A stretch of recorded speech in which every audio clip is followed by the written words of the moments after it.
Just to bring you some breaking news that we brought you earlier, just to give you more details, US CENTCOM has confirmed that 4 of the 6 crew members on board an aircraft that crashed in Iraq have died. Rescue efforts are continuing there over this refueling jet.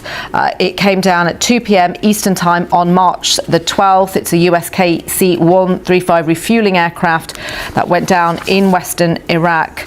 As I mentioned there, the US CENTCOM is saying that 4 people were confirmed dead.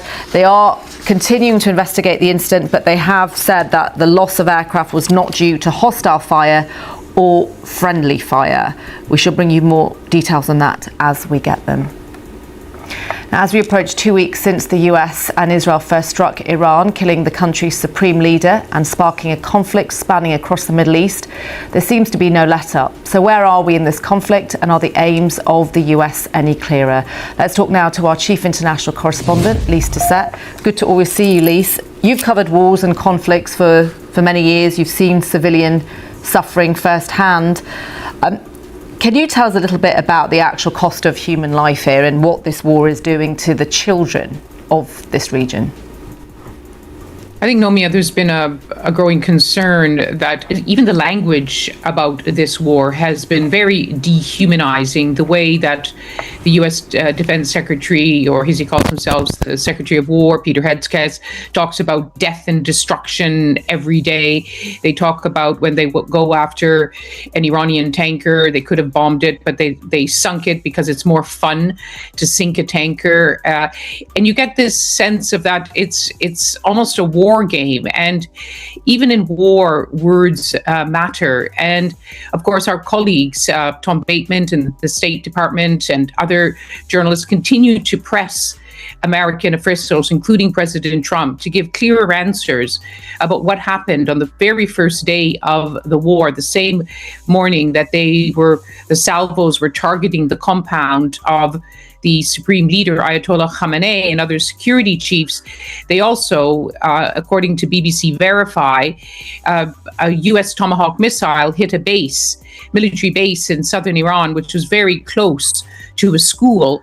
And Iran says that in that school and in the surrounding area, 168 people were killed and more than 110 children. And the United States just continues to say that they're investigating. And every day someone else is commenting that this should be taken seriously, that even in war there are rules, and there are reports too that in all of the other countries in the region, most importantly in Lebanon, which is described as the Southern Front, children's charities are expressing concern about the impact on children there, as children are on the run again, hundreds of thousands displaced, not going to school. Infrastructure is being targeted too in Iran, which means that the lives of everyone is affected, including the most innocent of all, and that is the children. Yeah.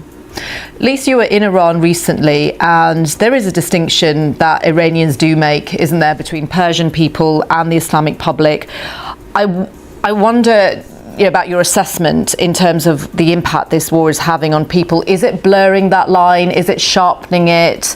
Is there going to be a rally around the flag type of effect? What's your assessment of that?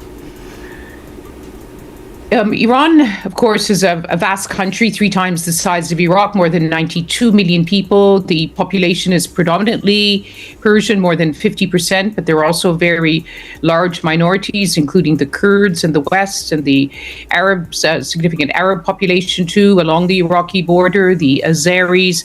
And it was in the Kurdish area where our viewers may remember in the early days of the war, there was a whole series of reports that the Iranian Kurds were going to be armed, and they were going to start trying to get a foothold by taking over a corner of Iran.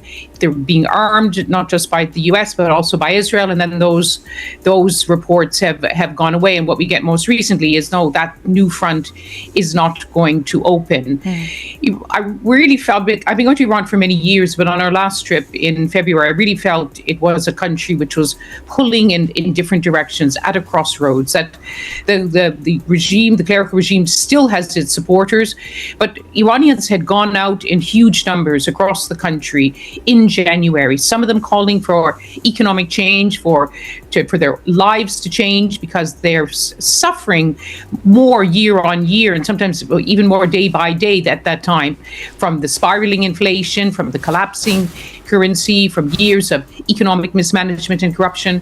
But there were many more who were also calling not just for quick fixes on the economy, but for fundamental change in the regime, to bring down the order. And yet, as we've been hearing from Iranians in Tehran, it's difficult to hear it. Our colleagues in the BBC Persian service are getting messages that even those who had called for protest, even those who had dared to hope that the start of the war was the beginning of the end of the Islamic Republic, they now find themselves in the midst of attacks on crowded residential streets. They're seeing the attacks which are damaging Iran's infrastructure, even Iran's prized heritage sites, and many of them are now questioning whether or not this war is good for Iran and good for the future of Iran. And Lise, also, just the long-term strategy of Iran. Iran probably tends to think in centuries and not news cycles.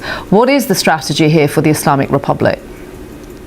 Iran was never going to fight a conventional military war against the world's mightiest power, the United States. They have always specialized in what we call an asymmetric war, in which it is two unequal military powers, and one of them, in this case Iran, uses unconventional military means. And that is what Iran has spent decades at trying to perfect. It's always been said in Iran, they play a long game. And this is what we are seeing, that they have decided that this is a battle for survival, and the only way for them to survive is to try to ratchet up the price, not just for the region, but for the wider global economy. And that's what we're seeing with Iran basically stopping tankers and also tankers carry not just oil, but vital ingredients needed for fertilizer, so that oil prices are going up, food prices are also going to see an impact. And in their attacks in countries across the Persian Gulf, they're no longer just attacking US military bases, as they talk about. They're attacking tourism infrastructure, hotels and airport and data centers. They want to make it absolutely clear that if anyone should try to think again about starting a war, they should know the risks and the costs. So even if President Trump should wake up tomorrow and declare in his terms that they're claiming victory in this war, it's not clear whether Iran is ready to give up this long war. And that was certainly the message yesterday from the first speech, whether it was written by Moshtaba Khamenei or himself. That it was really a message of defiance. I'll have to cut you off, Lise. Thank you so much for your analysis there. That's our chief international correspondent, Lise Doucette.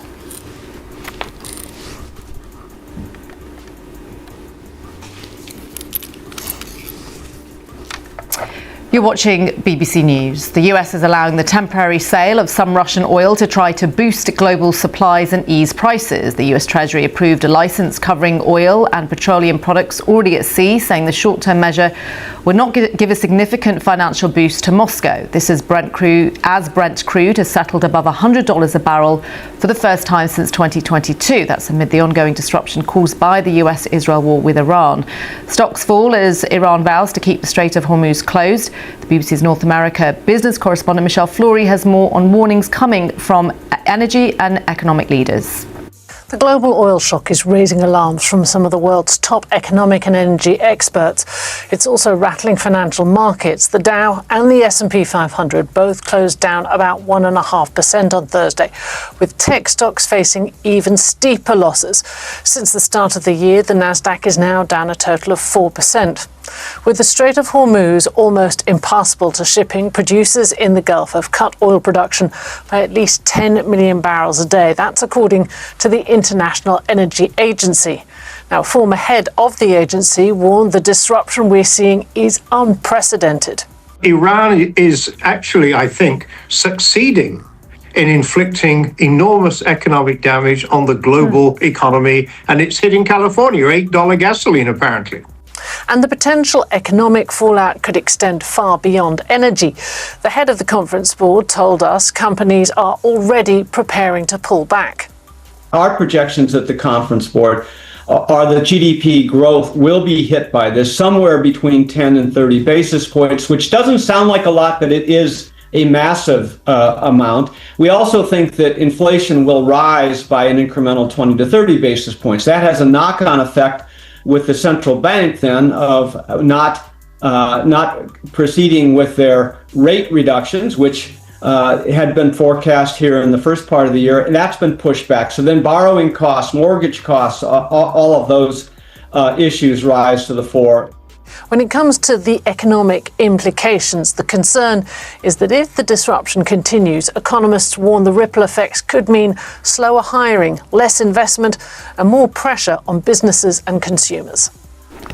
Our business correspondent there, Michelle Flory. Just want to remind you of our breaking news story this hour. US CENTCOM has confirmed that 4 crew members on board an aircraft that fell in Iraq 4 people have died. Rescue efforts are continuing.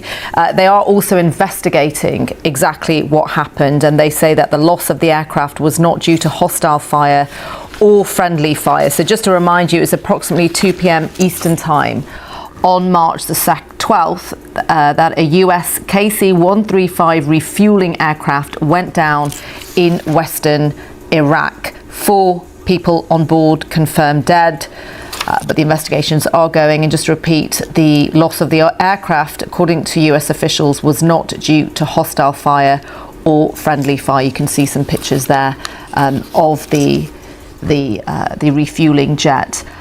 Just to also remind you of another story that we're covering as we continue to bring you more on the ongoing conflict.